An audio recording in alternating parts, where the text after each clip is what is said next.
Hello, my beautiful souls. Welcome back to another episode of Dish It with Dawn. I'm your host, Dawn Marie Mutel, the fashion mistress, taking the mystery out of fashion for those heart-centered entrepreneur women over 45, or anyone who really wants some inspiration and wants to look and feel their best. Well, today is Motivational Monday, from loss to boss, and I'm giving you these tips because I want you to start your year with some things that you may be thinking about that's going to help you move you in the right direction for the year and keep you motivated throughout the year so that you can achieve those big goals and dreams that you're looking to do, whether it's with business, personal, or anything in between. So today we're going to talk about setting meaningful goals to regain some focus because we can't get anywhere without being focused, right? It's like if you don't have some place to figure out where you're going, you're going to end up nowhere. You're just going to go in circles making donuts, right? And that's not going to be good for you. So, in order to get clarity and get focused, it can help you move forward and where you want to go that much quicker. So, step number one is to identify one area in your life that you may feel a little bit stuck. Get out your journal and write it down. Okay. Maybe it's feeling like, you feel like you're always cleaning the house and you just can't ever seem to get above it. Or you find yourself shopping all the time for food and then you turn around and everything's got to get replenished again. So if it's something like that, then you know that maybe something you need to do is to have um, replenishing so that you can, through Amazon and Whole Foods, sometimes you can order these things and they'll come on monthly replenishing or however often you need it to have it sent to you. But it may stop you from having to constantly go to the store and get the same things over and over again.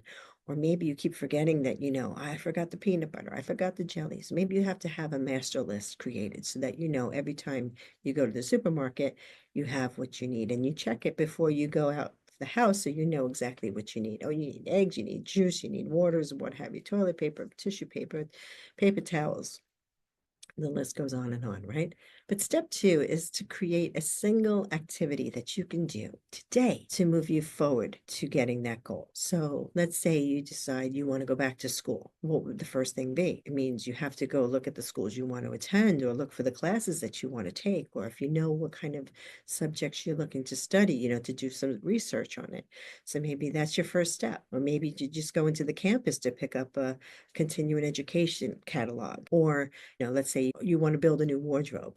Well, maybe it is you have to go through your closet and look at the old stuff you have in there to see what things you may need to bring in to create the new wardrobe. Because, why reinvent the wheel, right? So if something's already been done, try to find somebody who's been doing the things that you're looking to do so that you can follow in their footsteps, go based on what they're doing so that you can say, oh, you know what? They made it there really fast. How did they do that? Or they lost that weight pretty quickly. What did they do? See if you could reach out to them and ask them, how did you do this? Can you share it with me? If you go to the gym and you're working out next to somebody who's really buff and, she looks amazing and you're like, how the hell did she get those abs? Ask her, how did you get those abs? She'll tell you because people love to talk about themselves, right? So they'll be happy to help you. But find that one goal and activity that's going to excite you about that project, right? Because a lot of stuff we do is very mundane and it gets kind of like, oh, we dread the things we have to do sometimes. But when you find something that's exciting, it's like, oh, this is fun. This could be exciting. And promise yourself that you're not going to do any overwhelming mega plans. Right here, I want you to start small, okay, on the small scale, because small steps equal large goals. So when you break things down into bite-sized pieces, like what's that expression Brian Tracy always said? How do you eat an elephant? It's one bite at a time, right? So you want to break them down into smaller goals, and the smaller they are, the easier they are to obtain.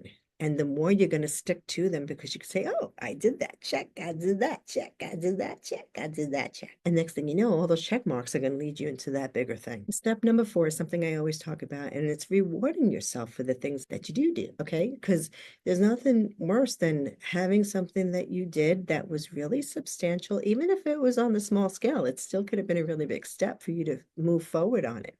So treat yourself to something. Maybe you pick up your favorite magazine, or you go to your favorite bookstore if you can find them anymore, or you go get a cup of a cappuccino somewhere in your favorite cafe, or you sit outside in the park that you love to go sit at, or you go to a museum and you buy a ticket to your favorite exhibit. Whatever it might be, it doesn't have to be a big thing, but you have to do something to celebrate it. Okay. Promise me. And step number 5 is to revisit it and readjust as necessary. So sometimes we do this, and this, but then it's like, we can't do this because we didn't do this first. So you may have to see the order of things that have to happen before you can move on to another thing. So that's why I like writing everything down into chunk-sized pieces, because let's say you're building a website, right? And you're building your website, but then you have no checkout cart. So how are they supposed to buy the thing you're selling if you don't have a checkout cart? So you have to make sure that all those little moving parts are in there. And like with the podcast, there's a lot of different moving parts. For example, when I'm interviewing a guest, I have to make sure I have their bios and that I have looked and researched about them so that I have some idea of what they're about. So when I talk to them, we know what to talk about, especially tailoring it to an audience that can listen to it. So I want to be able to ask questions that's going to be relatable to the people that I'm speaking to so that I'm not just wasting anybody's time. Mind the guest, the audience is listening. So without knowing that, I can't move forward. So think about those things when you're planning ahead, or you may say, "Oh, I want to do these things, but they're closed on Saturday, so I have to get it done on a weekday." Or they're closed after 5 p.m., so I can't reach out and make these phone calls at 7 o'clock because they won't be there. So you have to think about some of these things when you're planning stuff out, because you may be thinking, "Oh, I'm gonna do this and I'm gonna do that," but then you're like, "Oh shoot, they're not there.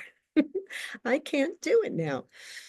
And that's all I'm going to leave you with today, because I want you to start to get really focused and clear on what it is that you're trying to get done, how you're going to get it done, when you're going to get it done. And every little action you put down, just put a date next to it so that you know, okay, I want to have this done by this date and this done by that date. So you can stay on target. And if you have to get one of those large calendars that you put up on the wall, that's even better, because then you can see it every day and you can say, okay, am I on track? Oh no, I'm 3 days behind. I better hurry up and catch up. It's like, in the bike races, everybody's leaving you in the dust there. And you're like, oh shoot, I got to pedal a little bit faster, catch up. But don't be afraid to ask questions when you need it, get help when you need it, and try to find people, like I said, who've already done the thing that you're trying to do, and see how they did it. Whether you have to read their autobiography or you have to do some online research about it, because people do genuinely like to help others. So it's a lot. Um, how can I say it?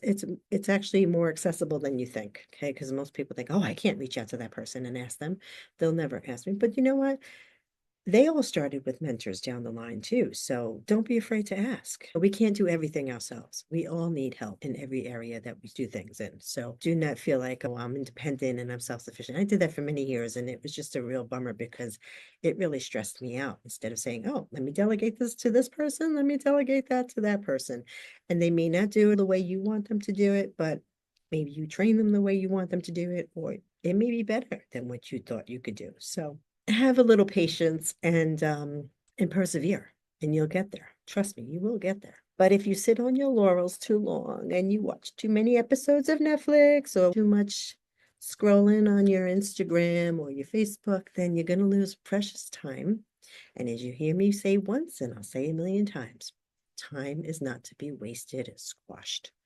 It is a precious commodity and you can't get it back. So, I like to book my time throughout my day. And I know, even though I may have to do all these other things, that's going to take me away from something, and I can't hire out to do it. I have to do it myself.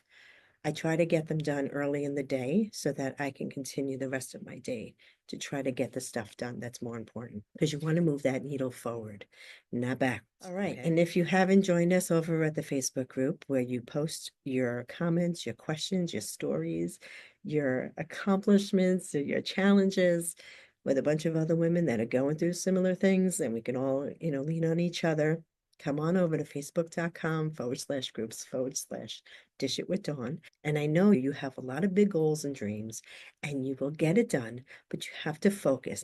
All right. Have a great week ahead, and I will see you tomorrow. Remember to dish it out well and dish it out good, but make sure